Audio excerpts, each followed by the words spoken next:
Hey guys, it's RobJ here, and in today's video I'm going to be doing a colony update on my Camponotus Herculeanus, and it's not just going to be a normal sort of update, as I want to talk about what I want to do in the future with them, plans, and while I'm doing this I'm going to show you my weekly maintenance on them, and just for something different to be happening in the background of a colony update.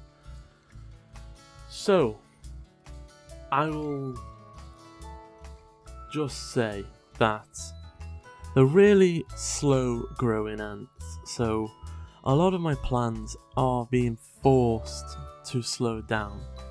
I've wanted to get them a new nest for a while now, but refuse to go ahead while the nest that they're in is still perfectly adequate, and it makes no real sense. Once I've got a legitimate reason to give them a new nest, I will, but due to the growth speed, I can't size them up, and it makes no sense to give them a similar size just because it's new. So let's go into my maintenance and then we'll come back to the future. So here's everything that I normally need, because I like to use milk bottle feeding dishes, and I don't bother washing them, even though you could if you wanted. I just asked a lot of people in my family to connect all their milk tops, and you know, I've got so many backing up now that you never need to actually wash them, so you just pick them out and get rid of them, and it's really quite a handy tip and everybody can do it. So here I'm just, as I showed you briefly there, that this is how I do it. I got a cheap bit of tubing and attached it into one of the Dyson handhelds, and that tube then has the suction power of a Dyson, which is really rather handy. As you can see, it makes mincemeat of this, and the tube means that you can aim and avoid the ants. That's how I normally move out debris and stuff. Now these ants aren't particularly bad. Normally at this stage I'd go in with my Q-tip and start cleaning it out on the dodgy parts. But as these ants haven't actually made any particularly dirty spots, just the hoovering out of the husks and the waste is enough. This is where I will just replace a new loose layer of sand on top of the fixed sand. This means when they place dirt on it, and if it's wet at all, it stains the sand. But when I come through with my hoover, that just gets all sucked out and replaced, and that's one of the ways that I keep the outworld clean, is I give them a thin layer that you can't tell the difference between what's fixed and what isn't, and then they put most of their rubbish on it, and then it's hoovered out as well. Any stains normally leave with it, or it vastly reduces stains that you're going to be dealing with. Now I'm not saying that'll work for every species, but one that doesn't really have a terrible sort of waste pile and it's always dry, that will work. So back to my plant. See, what they're in now is quite old. It's a really old generation of ant kit, 13mm port, so it was intended for Camponotus, but it was back a very long time ago, and not long after buying it I realised that I had made a mistake, that a queen and 2 workers was not going to be in the 8-chamber ant kit. So it was put away for quite a long time until these guys graduated from their size 4 to the 8, and that's where they've been ever since.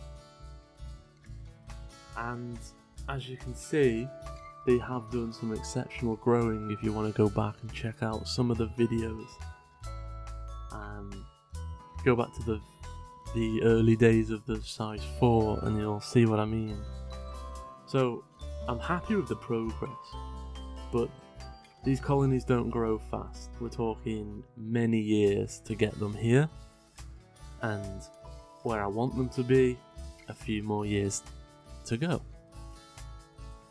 But what I want is to not only give them a new enclosure, one that suits them a bit more with the way they do the trash and everything, and not to mention just that, I want to have a naturalistic look to it.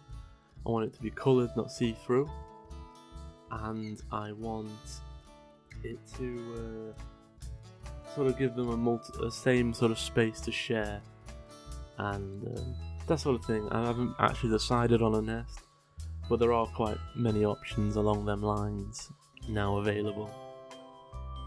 As you can see here, I've just got my pipe cleaner out and I've scrubbed and replaced the water and everything in my Biformica water feeder.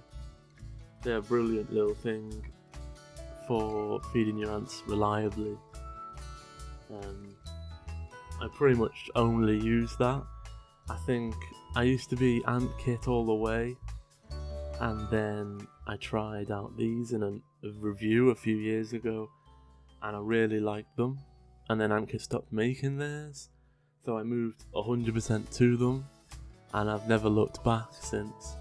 I'm not saying that there's other water feeders that have now returned that are decent, it just makes no sense for me to switch back to them if I've got perfectly good Biformica water feeders anyway. Now, when they age, I might look at the other options or something.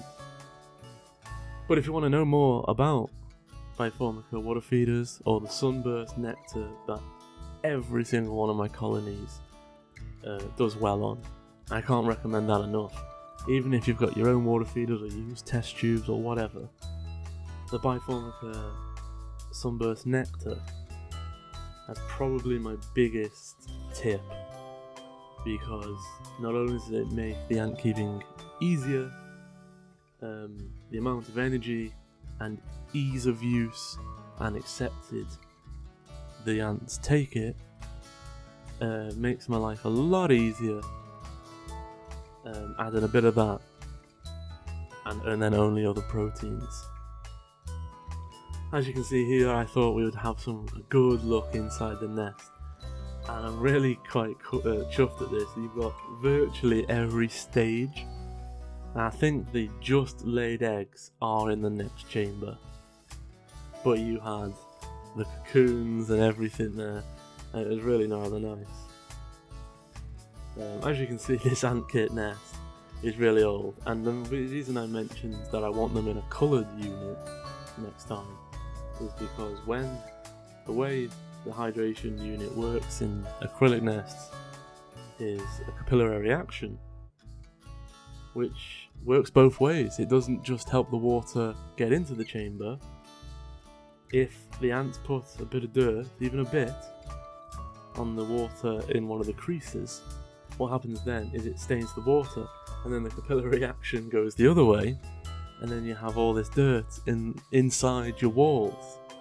That's essentially just a stain. But when you've got see-through walls everywhere, you can see it constantly.